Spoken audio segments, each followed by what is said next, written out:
بسم اللہ الرحمن الرحیم درود شریف اللہم صلی علی محمد وعلی آل محمد کما صلیت علی ابراہیم وعلی آل ابراہیم انک حمید مجید اللہم بارک علی محمد وعلی آل محمد کما بارکت علی ابراہیم وعلی آل ابراہیم انک حمید مجید۔ توجہ، بسم اللہ الرحمن الرحیم۔ مخارج الحروف کے اسباق چل رہے ہیں۔ مخرج نمبر 11 ہم نے پڑھ لیا ہے، مخرج نمبر 12 سے آج ہم نے شروع کرنا ہے۔ مخرج نمبر 12 با، طا، دال اور تا کا ہے۔ مخرج نمبر 12 طا، دال اور تا کا ہے۔ ذرا توجہ کرنا، زبان کی نوک، پینسل دو،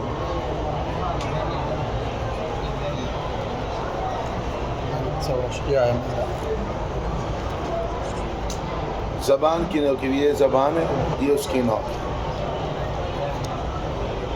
ثنایا علیہ کی جڑیں، یہ ثنایا علیہ ہے، یہ اس کی جڑیں ہیں۔ سمجھ آ گئی؟ زبان کی نوک، ثنایا علیہ کی جڑیں، اس سے 3 حروف قا، دال اور تا ادا ہوتے ہیں۔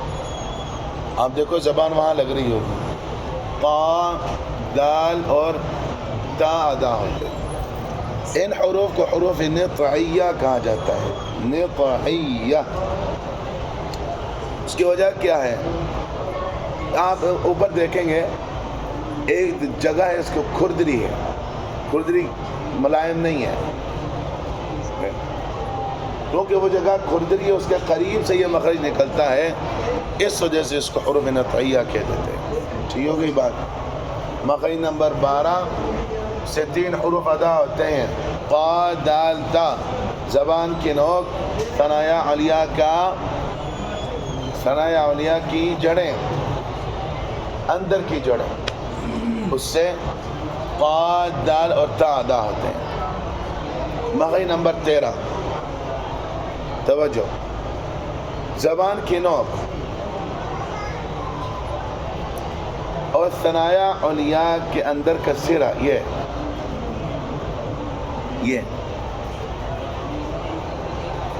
اس سے بھی 3 حروف ادا ہوتے ہیں، لا،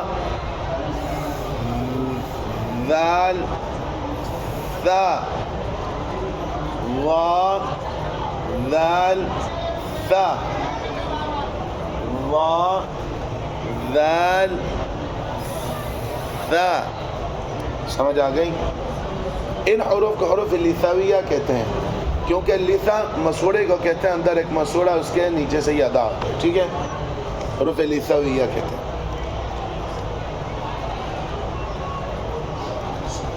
مخرج نمبر 14،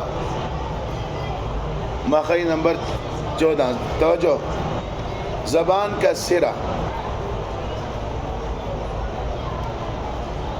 زبان کا سرہ اور ثنایا سفلی کے اندر کا کنارہ، یہ دیکھو،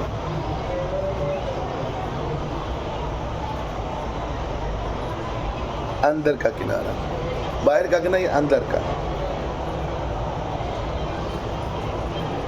سمجھ آ رہی؟ زبان کا سرہ، ثنایا سفلی، اوپر ثنایا نہیں، ثنایا سفلی کے اندر کا کنارہ، اتصال ثنایا علیہ کے، ثنایا علیہ کے ملنے کے ساتھ کتنے چیزیں آ گئیں؟ 3 چیزیں ہو گئیں، زبان کا سرہ، ثنایا سفلی کے اندر کا کنارہ اور ثنایا علیہ کا ملنا، اس سے 3 حروف ادا ہوتے ہیں، صاد، سین، زا۔ سمجھ آ گئی؟ سمجھ آ گئی؟ ان حروف کو حروف اصلیہ بھی کہتے ہیں، حروف صفیریہ بھی کہتے ہیں۔ اصلیہ اس وجہ سے کہ اصلۃ اللسان، زبان کے سرے سے ادا ہوتے ہیں، اور صفیریہ اس وجہ سے کہ جب ہم اس کو ادا کرتے ہیں، اس کے اندر صفات جو پائی جاتی ہیں، صفت صفیر، سیٹی کی آواز پائی جاتی ہے، اس وجہ سے ان کو حروف صفیریہ بھی کہتے ہیں۔ سمجھ آ گئی؟ بچوں بھائی اپنا اپنا پڑھو، سمجھ آ گئی ہے؟ واضح ہو گئی بات؟ تو اس سے 3 حروف ادا ہوتے ہیں، زبان کی نوک، ثنایا سفلی کے اندر کا کنارہ، اتصال ثنایا علیاء کے، اس سے 3 حروف ادا ہوتے ہیں، صاد سین زا ادا ہوتے ہیں۔ سمجھ آ گئی؟ سمجھ آ گئی؟ ان کو حروف اصلیہ کہتے ہیں، یہ نام مخرج کی وجہ سے، اور حروف صفیریہ بھی کہتے ہیں، یہ نام صفت کی وجہ سے۔ سمجھ آ گئی؟ کافی ہے، سبق زیادہ نہیں۔ چلو کل انشاءاللہ مخارج پورے کر دیں گے، پھر سبق انشاءاللہ عید کے بعد ہوگا۔ مخرج نمبر 12، زبان کی نوک ثنایا علیاء کی جڑیں، اس سے طا دال تا ادا ہوتے ہیں، ان کو حروف نطعیہ کہتے ہیں۔ نطعن کھردری جگہ کو کہتے ہیں، جن حروف کے مخرج کے قریب ہے، اسی وجہ سے اس کا یہ نام رکھا گیا ہے۔ مخرج نمبر 13، زبان کی نوک ثنایا علیاء کے اندر کا سرا،